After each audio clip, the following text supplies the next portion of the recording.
మీ business ఏదైనా మీ ఊర్లో promotion చేయాలంటే అది సుమన్ టీవీతోనే సాధ్యం. ఇప్పుడే సంప్రదించండి.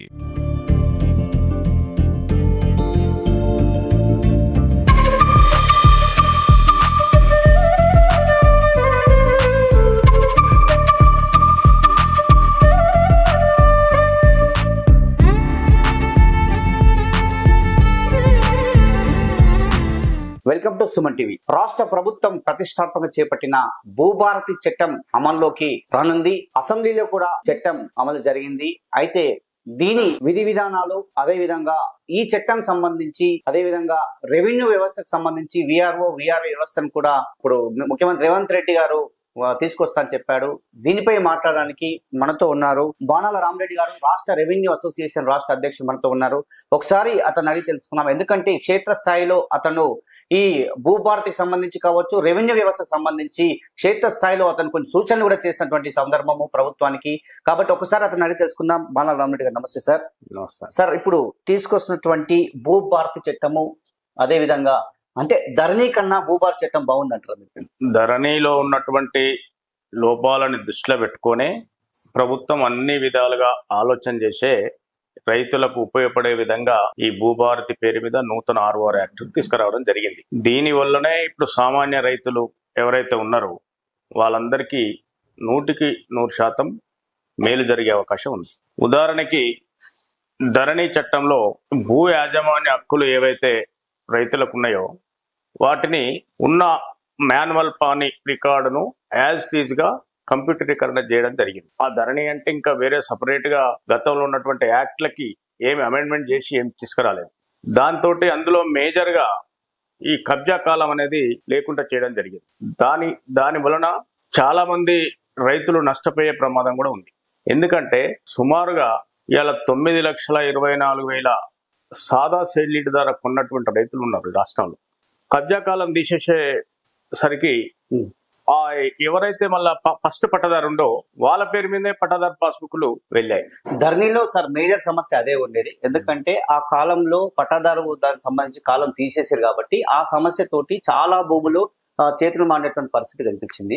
మరి ధరణిలో అసలు అంత పెద్దటువంటి సమస్యలు ఎందుకు తీసేశారంట ధరణిలో ఆ కాలంని? మరి గత ప్రభుత్వము ఆలోచన ఏం చేసిందో మాకైతే తెలియదు. కానీ ఎవరైనా కౌలుకి ఇచ్చినా గానీ ఆ కౌలు రైతుని కబ్జా కాలంలో పెడితే మళ్ళీ వాళ్ళకి ఏమన్నా రైట్స్ వస్తాయేమో, ఇంకా రకరకాలుగా ఆలోచనతోటి వాళ్ళు ఆలోచన చేసి తీసిరేమో. కానీ దానివల్ల నిజమైన యాజమాన్య హక్కులు ఉన్న రైతుకు నష్టం జరిగింది. ఇప్పుడు చాలా మంది రైతులు సాదా సేల్యూ ద్వారా కొని వాళ్ళకి అవగాహన లేక పట్టా మార్పిడి చేసుకోవడానికి వాళ్ళ దగ్గర డబ్బులు లేకనే ఏదో వాళ్ళే కంటిన్యూస్ గా ఆ భూమి మీద సాగు చేసుకుంటున్నారు. మరి వాళ్ళందరినీ ఇలా కబ్జాకాలం తీసేసే వరకు మళ్ళీ పాత పట్టదారికే పాస్బుక్లు పోతే అతను దాని మీద లోన్ తెచ్చుకోవడం, ఇంకొన్ని చోట్లనైతే అట్టి భూమిని ఇంకొకరు కూడా అమ్మడం జరిగింది. ఎంతమంది నష్టపోయారంట సార్ ఇప్పుడు ప్రస్తుతం మీకు తెలుసు? ఇప్పుడు ఈ ధరణి వచ్చిన తర్వాత 2020 ధరణి యాక్ట్ వచ్చిన తర్వాత ప్రభుత్వము దాదాపు 20 లక్షల ఎకరాల భూమికి సరి అయిన యాజమాన్య హక్కులు ఉండి పట్టాదారు పాస్బుక్ పొందలేనటువంటి వాళ్ళు ఉన్నారు. మరి వీరందరికీ భూభారతిలో న్యాయం జరుగుతుందంటారు? తప్పకుండా జరుగుతుంది. భూభారతి ద్వారా కొంతమంది రైతుల్లో గాని ప్రజల్లో గాని ఒక అనుమానం ఏముందంటే మళ్ళీ ఆక్యుపెంట్ కాలం పెట్టారు, దీంతో ఎవరు పడతారు, మనం హైదరాబాద్ లో ఉన్న అతను భూమి కొనుక్కొని ఉంటాడు, తను స్వయంగా ఆ భూమిని చేయడు. కానీ ఎవరో ఒక రైతుకు కౌలుకి ఇస్తే ఆ కౌలుదారికి ఏమైనా హక్కులు వస్తాయని భయం కూడా రైతులలో ప్రజలలో ఉన్నది. అట్లా ఎప్పుడు కూడా ఎవరు కౌలుకి ఇస్తే హక్కులు రావు. అట్లా ఎక్కడ కూడా ఏ అధికారి కూడా భూమి మీద కౌలుకి ఇచ్చినటువంటి వారిని ఎక్కడ రికార్డులో ఎంట్రీ చేసే అవకాశం లేదు. యాజమాన్య హక్కులు ఉన్న వాళ్ళు మాత్రమే కౌలుదారుగా ఆక్యుపెంట్ కాలంలో గుర్తించబడతారు. అది కూడా రికార్డ్స్ ఆఫ్ రైట్ చేసే అధికారికి మాత్రమే అధికారం ఉంది. ఎవరైతే వాళ్ళు చేసే అధికారం కూడా లేదు. ఇంకొక విషయం ఇక్కడ మీరు గమనించాల్సింది ఏంటంటే ఇప్పుడు ఈ ఆర్ఓఆర్ భూభారతి పేరు మీద వచ్చిన ఆర్ఓఆర్ యాక్ట్ లో కూడా సేమ్ కంప్యూటరీకరణ ద్వారా మాత్రమే ఈ లావాదేవీలు జరుగుతాయి. లేదా మాన్యువల్ పాని ఉంది రాసి ఈ కింది స్థాయిలో ఏదో అది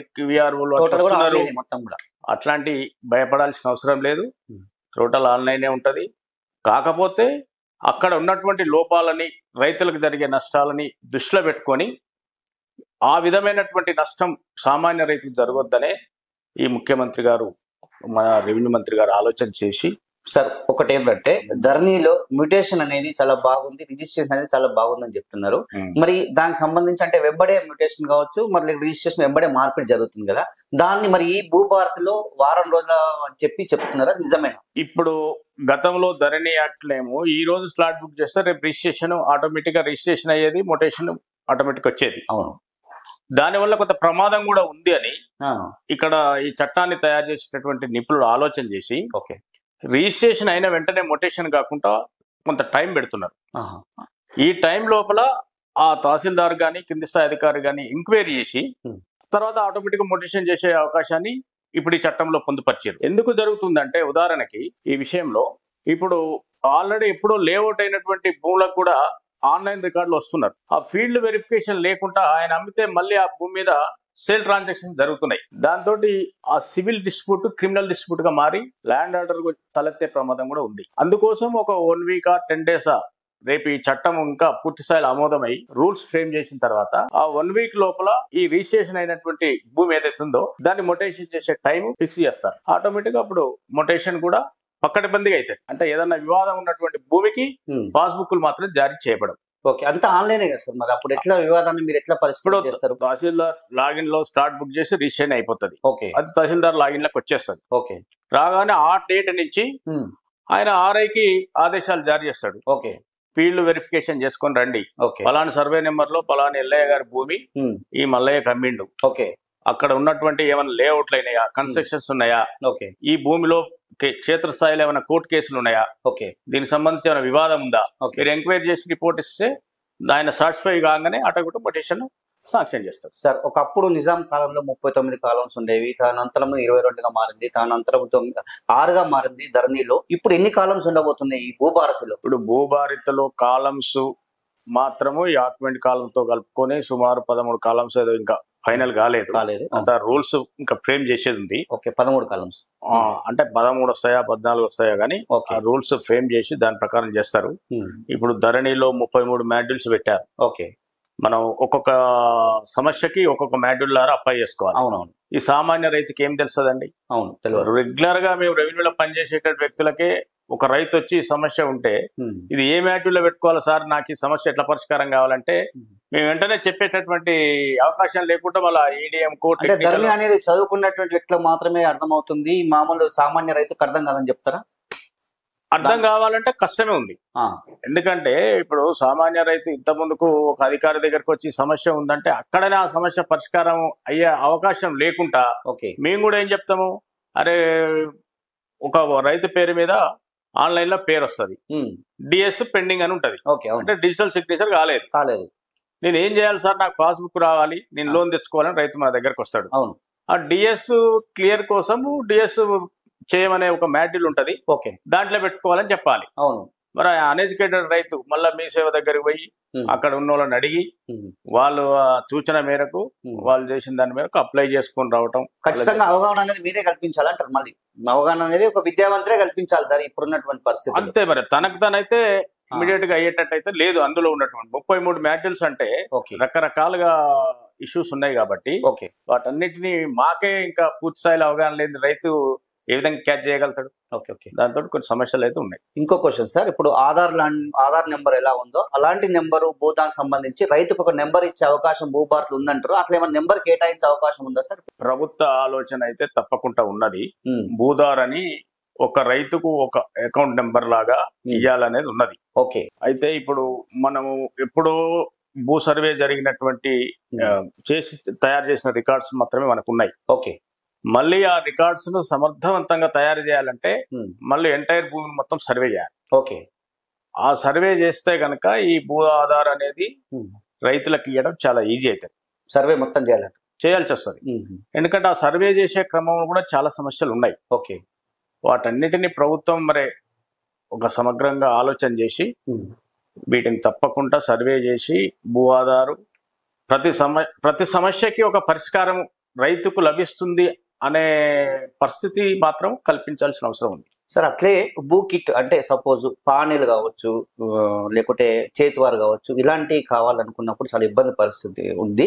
మరి భూ యజమానికి సంబంధించి అతనికి సంబంధించి మొత్తం అతని డాటా ఉండాలంటే ఒక కిట్ లాంటిది ఏదో కర్ణాటక రాష్ట్ర ప్రభుత్వం చేపట్టిందంటే అలాంటిది ఏమైనా ఆలోచన ఉంది ఇప్పుడు ఈ ప్రభుత్వానికి? తప్పకుండా ఉంది. కర్ణాటక రాష్ట్రంలో కూడా ప్రతి రిజిస్ట్రేషన్ కి సబ్ డివిజన్ స్కెచ్ మ్యాప్ కూడా ఇస్తారు. ఓకే. అంటే అక్కడ ఆల్రెడీ భూమి సమగ్రంగా సర్వే చేసి ప్రతి సర్వే నెంబర్ కి సబ్ డివిజన్ ఇచ్చారు. ఓకే.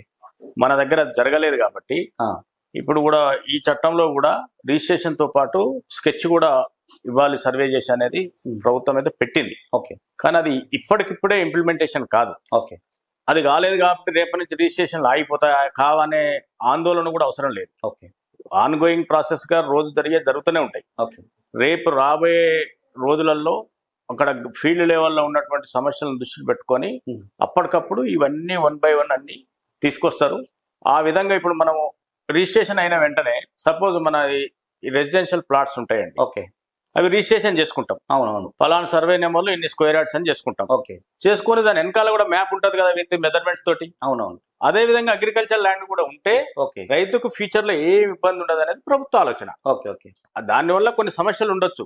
ఓకే. కానీ అది కనుక కంప్లీట్ అయితే మాత్రము బ్రహ్మాండం ఇక ఫీల్డ్ లెవెల్లో ఎలాంటి సమస్యలు రైతుకు ఉండదు. ఈ పక్కకు జరగటం గెట్టు పంచాయతీలు ఓకే పక్కవాన్ తోటి ఇవన్నీ ఉండవు. విత్ మెజర్మెంట్ తోటి ఇవ్వాలనేది ప్రభుత్వ ఆలోచన. సార్ ఒక విషయం సార్, మీరు కీలకంగా రెవెన్యూ శాఖలో పనిచేస్తున్నారు, ఒక అసోసియేషన్ అధ్యక్షులుగా ఉన్నారు. నేను ఏమడుతున్నంటే మీరు చూసినప్పటి వరకు నిన్న వరకు ధరణిలో మేజర్ సమస్యలు ఏముండేవి, అలాంటి సమస్యలు భూభారతిలో ప్రాబ్లం సాల్వ్ అయ్యే అవకాశం ఉందా ఇప్పుడు ప్రస్తుతం? ధరణిలో మేజర్ సమస్యలు ఏంటంటే ఫస్ట్ కబ్జా కాలం లేకపోవడం. ఓకే. ఒకటి నిజంగా యాజమాన్య హక్కులు పొంది వాడు ఆ హక్కును కోల్పోయే విధంగా అదొకటి మేజర్. ఇంకా పోతే ఇది కింది స్థాయిలో రిజిస్ట్రేషన్ కాగానే ఎమ్మటే మొటేషన్ చేయడం వల్ల ఆన్లైన్ లో ఏది ఉంటే అదే రిజిస్ట్రేషన్ అయింది. అవును. ఫీల్డ్ వెరిఫికేషన్ లేదు. ఓకే. రిపోర్ట్ లేదు. అవును. దాంతో వెంచర్లకు లేఅవుట్లైన భూములకు కూడా పాస్బుక్లు పోయినాయి. ఓకే. ఆ సివిల్ డిస్ప్యూట్ అంతా క్రిమినల్ గా మారుతుంది కింది స్థాయిలో. అవును. ఇంకోటి ఇప్పుడు చాలా మంది భూ యాజమాన్య హక్కులు పొంది ఉన్నారు. అవును. 40B కేసులు అంటాం మనం. వాళ్ళందరికీ భూ హక్కులు ఉన్నాయి, ఎప్పటి నుంచో ఉన్నాయి. కానీ 38 పొందిన వాళ్ళు ఉన్నారు, ఇనాం సర్టిఫికేట్ పొందిన వాళ్ళు ఉన్నారు, సాదాపైన ద్వారా హక్కులు పొందిన వాళ్ళు ఉన్నారు. అవును. వీళ్ళందరికీ హక్కులు కల్పించడానికి ధరణిలో అవకాశం లేదు. అవును. అసలు ఆప్షన్ లేదు. మరి ఈ రైతులకు ఉపయోగపడకుండా ఏ ప్రభుత్వాలైనా ఏదైనా మరి చట్టాలు ఎవరి కోసం చేస్తారు? రైతులకు, పేద ప్రజల కోసమే కదా. సార్ ఒక క్వశ్చన్ అడుగుతున్నారు సార్, మరి ఆ ధరణి నిపుణులే తయారు చేశారు కదా, మీ రెవెన్యూ సంబంధించి కావచ్చు, న్యాయ నిపుణులు కావచ్చు, వాళ్ళే తయారు చేశారు, మళ్ళీ భూభారతి కూడా వాళ్ళే తయారు చేస్తారని తెలిసింది. మరి వాళ్ళకి తెలియదా సార్ ధరణిలో ఇలాంటి సమస్యలు వస్తాయని? తెలియదా అంటే ఇప్పుడు ఒక చట్టం తీసుకొచ్చినప్పుడు దాని మీద చర్చ జరగాలి ఫస్ట్. ఓకే. ప్రజలలో, మేధావులలో, సమాజంలో, రైతుల వరకు ఆ చర్చ పోయి అందులో కింది నుంచి వచ్చేటువంటి ఫీడ్బ్యాక్ ఏంది, ఓకే, ఒక చట్ట రూపకల్పనలో జరుగుతున్నటువంటి ప్రభుత్వం ఏం ప్రపోజ్ చేస్తుంది, దాంట్లో కింది స్థాయిలో ఏమున్నాయి అనేది అన్ని వర్గాల ప్రజల నుంచి ఒక ఫీడ్బ్యాక్ తీసుకొని రూపొందించినప్పుడైతే ఇట్లా ఎక్కువ రైతులకు నష్టం జరిగే అవకాశం ఉండదు. ఓకే. మరి ఆలోచన ఏం చేయలేదు సార్ గత ప్రభుత్వం అయితే అడావుడిగానే తీసుకొచ్చింది ధరణి. మీరు కూడా చూసిర్రు. ఓకే. అడావుడిగానే తీసుకొచ్చింది. దాని ద్వారా రైతులకు ఇప్పుడు ఉదాహరణకి పొరపాటుగా ఒక అధికారి తప్పు చేసింది. ఓకే. తప్పు చేసినప్పుడు గతంలో ఏముండే, తహసీల్దారు వల్ల తప్పు జరిగిందంటే రెవెన్యూ డివిజనల్ అధికారి అప్పీల్ అవకాశం ఉండే. అవును. ఈ రోజు అవకాశమే లేదు. ఓకే. వాడు ఎవడు తప్పుడు చేయని డైరెక్ట్ సివిల్ కోర్టు పోవాలి, హైకోర్టు పోవాలంటే మనం ఒక అధికారిగా రైతులకు భద్రత కల్పించాల్సినటువంటి ప్రభుత్వమే తప్పు చేసినప్పుడు ఆల్టర్నేట్ సొల్యూషన్ చూపించకుండా కోర్టు పోవాలంటే అది ఎంతమందికి పోయి మెట్లెక్కాలంటే కొంచెం ఇబ్బందికరం. అది ఇమ్మీడియట్ గా సొల్యూషన్ అయ్యే అవకాశం కూడా లేదు కదా కోర్టులో. ఓకే. ఓకే. ఈ కోర్టులైనా ఇట్లాంటి కేసులు ఎన్ని చేయగలుగుతాయి సార్? ఎంత టైం పడుతుంది? అది ధరణి వచ్చిన తర్వాత చాలా భూములు అన్యాక్రాంతమైందని చెప్తున్నారు. ఎందుకంటే మరి ఎట్లా అన్యాక్రాంతమైందని చెప్పొచ్చు సార్? దీంట్లో అన్యాక్రాంతం అనేది మనము ఆ విధంగా ఆలోచన చేసినప్పుడు ధరణి అనేది అది కంప్యూటర్ లో నిక్షిప్తమైనటువంటి రికార్డు. ఓకే. రికార్డ్. దాన్ని ఎవరైనా ఎక్కడైనా ఓపెన్ చేయొచ్చు, ఏదైనా చేయొచ్చు. దానికి పాస్వర్డ్ టెక్నికల్ గా ఓపెన్ చేయొచ్చు ఉంటది. అట్లా మరి ఏమన్నా జరిగితే జరగచ్చు. అన్యాక్రాంతం కావడానికి స్కోప్ అవుతుంది. ఇది మాన్యువల్ గా రికార్డు రాయటం అంటే అందరికి అవకాశం ఉండదు కదా, మన దగ్గర ఉంటది. ఇది కంప్యూటర్ లో ఉన్నదే. ఆ కంప్యూటర్ ఎవరైతే మేనేజ్మెంట్ చేస్తారు ఆ సిస్టమ్ ని, ఎవరు ఎక్కడ దానికి ఉంటారో వాళ్ళు అనేక ఏమైనా తప్పు చేస్తే దాని మీద పూర్తి అవగాహన ఉన్న అన్యక్రాంత చేయ అవకాశం ఉందంటారు. టెక్నికల్ కాబట్టి చేయొచ్చు. ఇప్పుడు భూభారత్లో అలాంటి సమస్య ఉండదంటారా? భూభారతిలో ఇప్పుడు భూభారతి చట్టంలో ఈ ఇంట్లో జరిగినటువంటి లోపాలను దృష్టిలో పెట్టుకుని ఈ రోజు చట్టాన్ని తీసుకొచ్చింది ప్రభుత్వం. ఈ చట్టాన్ని రాత్రికి తయారు చేసింది కాదు. గత 6 months నుంచి చాలా మంది నిష్ఠాతులైనటువంటి నిపుణులు, మేధావులతోటి ప్రజల్లో చర్చ పెట్టి, ఉద్యోగ సంఘాలతోటి చర్చించి దీన్ని తీసుకురావడం జరిగింది. దీనికి సైమల్టేనియస్ కంప్యూటర్ తో పాటు దానికి సంబంధించిన మాన్యువల్ రికార్డు కూడా ఏ ఇయర్ కి ఆ ఇయర్ కి ఉండాలనేది ఈ భూభారత్ చట్టం చెప్తుంది. మొత్తం అందులో పొందుపరచాలి. ఇప్పుడు సపోజ్ ధరణి రికార్డు ఏం జరిగిందంటే మన కంప్యూటర్ లో రికార్డు ఉన్నది. ఇప్పుడు 2024 నుంచి మనం 25కి వచ్చినాం. అవును. 2025లో ఇప్పుడు రిజిస్ట్రేషన్ చేయగానే ఆ పేరు మారిపోతుంది. అవును. సపోజ్ ఆ యొక్క ల్యాండ్ మీద ఏదైనా వివాదం వచ్చింది, సివిల్ వివాదం. అవును. మళ్ళీ కోర్టులో దావాలి అంటే 2024 పాని వెనక పాని తీసుకునే అవకాశం లేదు. ఈ ధరణిలా పాని తీసే అవకాశం ఎప్పటికప్పుడే అప్డేట్ అయి ఉంటది. అంటే బ్యాక్ లేదు. గతంలో మనం పానీలు కావాలంటే ఆఫీస్కి పోయి అప్లై చేసుకునే వాళ్ళం. అవునవును. 64 నుంచి 70, 80 ఎప్పుడు పానీలు అంటే పానీలు వచ్చాయి. అదే ఈ ధరణిలో ఉన్న సిస్టమ్ తోటి అవి లేవు. మరి అంతకన్నా ముందు ఎవడు పట్టదారంటే మనం చెప్పలేము. ఇలాంటి లోపాలు కూడా ఉన్నాయి దాంట్లో.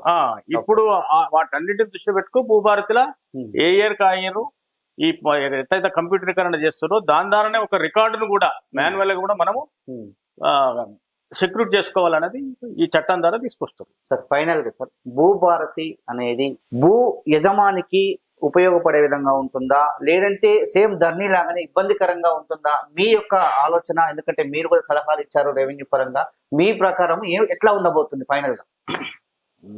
నా ఆలోచన గాని ప్రజల కోణం నుంచి చూసినా గాని ఆ చట్టము రూపొందించిన అంశాలన్నిటిని మనం పరిశీలిస్తే మాత్రం సామాన్య రైతు నుంచి ఆ భూమికి ఏ రకమైన భూ యాజమాన్య హక్కులు పొందిన వ్యక్తి కూడా నష్టం జరగకుండానే రూపొందించడం జరిగింది.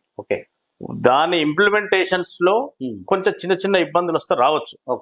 అంత మాత్రాన ఆ చట్టమే బాగలేదనడానికైతే అవకాశం లేదు. కాబట్టి దాన్ని పకడ్బందీగా గ్రౌండ్ లెవెల్లో మంచిగా ఇంప్లిమెంట్ చేస్తే మాత్రము కొంత టైం పడుతుండొచ్చు, కానీ రైతులకు మాత్రం చాలా మేలు జరిగే అవకాశం 100% ఉంది. ఓకే సార్, చివరి ఏం లేదు సార్, ఇంకా రెవెన్యూ విషయానికి వస్తే రెవెన్యూ ఉద్యోగులు అంటే విఆర్ఏ వ్యవస్థ గతంలో కేసీఆర్ ప్రభుత్వం ఏం చేసింది, ఈ వ్యవస్థను రద్దు చేసింది. ఎందుకంటే అవినీతి జరుగుతుంది, ఏ ఫైలు ముందుకు వెళ్ళాలన్నా కూడా అవినీతి జరిగింది, ప్రతి రూపాయి ఇస్తేనే ముందుకు జరిగిందని చెప్తున్నారు. కానీ అదే వ్యవస్థను మళ్ళీ రేవంత్ రెడ్డి తీసుకొస్తున్నాడు. దీనికి అంటే ఈ వ్యవస్థను మళ్ళీ తీసుకొస్తున్నారు కాబట్టి మరి అసలు రెవెన్యూ వ్యవస్థ ఇప్పుడు అవసరం అంటావా? విఆర్ఓ వ్యవస్థ ఈ భూభారతి కూడా ఏమైనా ఉపయోగపడే విధంగా ఉందా? ఒక్కటండి, ఇప్పుడు కింది స్థాయిలో రెవెన్యూకు సంబంధించి ఉద్యోగులు ఉండాలా ఉండొద్దా, గత ప్రభుత్వం ఎందుకు తీసేసింది అని ఒకసారి మనం ఆలోచన చేస్తే వాళ్ళ మీద ఏదో అవినీతి ముద్ర వేసి తీసేయడం అనేది అందరికీ జగమెరిగిన సత్యమే. సరే, కరప్షన్ అనేది దాన్ని ఎవరు మనము ఎంకరేజ్ చేయకూడదు. అవును, కరప్షన్ చేయడం అనేది అది మనం సమర్థించే అంశం కాదు. కానీ అదే కోణంలో వ్యవస్థని తీసివేయడం అనేది చాలా ప్రమాదం. ఎందుకంటే నువ్వు ఏ డిపార్ట్మెంట్ తీసుకున్నా ఈ రాష్ట్రంలో కాదు, భారతదేశంలో ఏ రాష్ట్రంలోనైనా ప్రతి డిపార్ట్మెంట్ కు ఒక గ్రామ స్థాయిలో ఒక అధికారి అయితే ఉంటాడు. అన్నిటికన్నా కీలకమైన శాఖ రెవెన్యూ శాఖ. అవును, మరి అట్లాంటి కీలకమైన రెవెన్యూ శాఖకే గ్రామ స్థాయిలో ఒక అధికారిని లేకుండా చేస్తే అది ఒక ఉద్యోగ సంఘ నాయకుడిగా నాకేం నష్టం కాదు.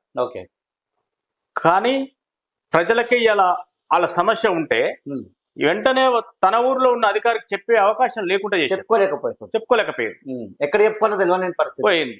ఇలా టెక్నాలజీ పెరిగింది, చాలా గ్లోబలైజేషన్ వచ్చింది. అవును, ఈ క్రమంలో ఒక రైతు తన పనిని ఇలా మండల ఆఫీసు కాకుండా, ఆర్డీఓ ఆఫీసు కాకుండా, కలెక్టర్ ఆఫీసు కాకుండా సీసీఎల్ఏ దాకా పోవాల్సిన అవసరం ఏముంది? అవును, మనం పరిపాలనా సౌలభ్యం కోసమేగా ఈ జిల్లాలు చేసుకుంది. అవును, మండలాలు పెంచుకున్నాం, డివిజన్లు పెంచుకున్నాం, కలెక్టరేట్లు పెంచుకున్నాం. మరి రైతు ఏం కోరుకుంటాడు? ఆయన సమస్యను ఆయన ముంగిట్లో పరిష్కారం కావాలని చూసుకుంటాడు. అతని దగ్గర పరిష్కారం అవుతుంది. ఇక్కడ విఆర్ఓ వ్యవస్థ ఇతను తెలిసి ఉంటది, అవగాహన ఉంటది కాబట్టి అతను అడిగితే ఇది తెలుస్తుంది ఆయన అనుకుంటాడు. అలాంటి కోణంలో ఆలోచన చేసి ఇలా గౌరవ ముఖ్యమంత్రి గారు కూడా గత ప్రభుత్వం తీసేసింది అంటే ఏ కోణంలో తీసేసింది ఏందనేది అది అందరికి తెలిసిన తన ఆలోచన ఏంది, ఈ రెవెన్యూ డిపార్ట్మెంట్ కు ఒక భూమికి సంబంధించిన ఇష్యూలే లేవు. ఓకే, అందరు అనుకునేది అంటే ఒక ల్యాండ్ ఇష్యూనే ఉంది, ఇది ఆన్లైన్ అయిపోయింది, ఓకే, కంప్యూటర్ రికన్ అయింది, ఇంకా విఆర్ఓ తోటి ఏం పని అని అనుకుంటారు. అవును, కాదు, మాకు 54 జాబ్ చాట్లు ఉన్నాయి, ఓకే, అవును, విధులు. అవును. ఆ ల్యాండ్ అనేది 54 ఒక మేజర్ సబ్జెక్ట్. ఓకే, కానీ మిగతాది ఇప్పుడు గవర్నమెంట్ ల్యాండ్స్ ఉన్నాయి అవును, విలేజ్ లెవెల్, అవును, వాటిని ఎవరు కాపాడాలి? రెవెన్యూ అధికారి కాపాడాల్సి వస్తుంది. ఇసుక ఉంటది, మట్టి ఉంటది, అవును, చెరువు కట్టలు ఉంటాయి, అవును. వాటికి మొత్తము ఇలా అడిగే నాదుడే లేడు. మరి ఇంత మేజర్ గా మీరు ఇలా ఇంకొకటి మేజర్ గా పిల్లలకు సంబంధించిన రకరకాల సర్టిఫికెట్లు ఉంటాయి. అవును, కరెక్ట్. బర్త్ నుంచి డెత్ వరకు, caste, income, ABC, EWC, OBC, రకరకాల సర్టిఫికెట్లు ఉన్నాయి. ఫ్యామిలీ మెంబర్, అవునవును, ఇవన్నీ ఉంటాయి. దానికి సంబంధించిన ఇన్ఫర్మేషన్ ఎవరు ఇవ్వాలి? విలేజ్ లో, మండలానికి. అప్పుడు గ్రామ విఆర్ కూడా ఇస్తుంది, ఇవ్వాలి కదా ఏదైనా ఆయన దగ్గరికి. మరి ఇలా షాదు ముబారక్, కళ్యాణ లక్ష్మి వెరిఫికేషన్ భోజనం, వాటి ఇన్ఫర్మేషన్ ఎవరు ఇవ్వాలి? మనం ఎలక్షన్స్ ఉన్నాయి, అవును, age revenue department election work చేసేది, ప్యాడీ ప్రొక్యూర్మెంట్ ఉంది, అవును. మరి ఇవన్నీ రెవెన్యూ ఇంత పెద్ద జాబ్ చార్ట్ పెట్టుకొని ప్రోటోకాల్ ఇవన్నీ పెట్టి ఒక ల్యాండ్ లేదు కాబట్టి అని తీసేస్తే, ఇవాళ ఈ ప్రభుత్వం కూడా ఒక ల్యాండ్ సబ్జెక్టే కాదు, చాలా విషయాలు గ్రామ స్థాయిలో ఈ అధికారి లేక పరిపాలనకు నష్టం జరుగుతుందని ఆలోచన చేసే కనీసం ఒక అధికారి కంపల్సరీ ఉండాలి.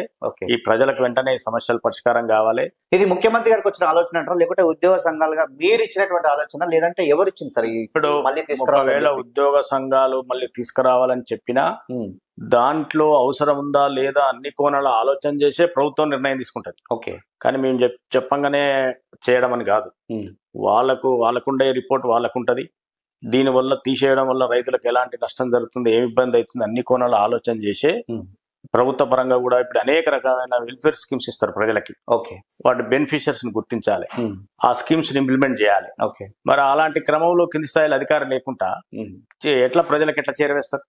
ఈ అన్ని కోణాలు ఆలోచన చేసి ఒక ల్యాండ్ ఇదే కాదు, ఇది అన్ని వాటికి కూడా అవసరమే ఈ అధికారం అని చెప్పేసి ప్రభుత్వం నిర్ణయం తీసుకొని ఇవాళ రెవెన్యూ గ్రామానికి ఒకరని చెప్పేసి 11,000 మందిని తీసుకొచ్చే అవకాశం త్వరలో ఉన్నది. కొంచెం ప్రతిపక్షాలు దీనికి సంబంధించి విమర్శలు గుప్పిస్తున్నాయి. మళ్ళీ విఆర్ఏ వ్యవస్థ వస్తే మళ్ళీ అవినీతిమయం అవుతుంది, మళ్ళీ డబ్బులు పెడితేనే పనులు జరుగుతాయని చెప్పి ఒక అపోహ కలుగుతుంది. దానిపైన మీరేమంటారు?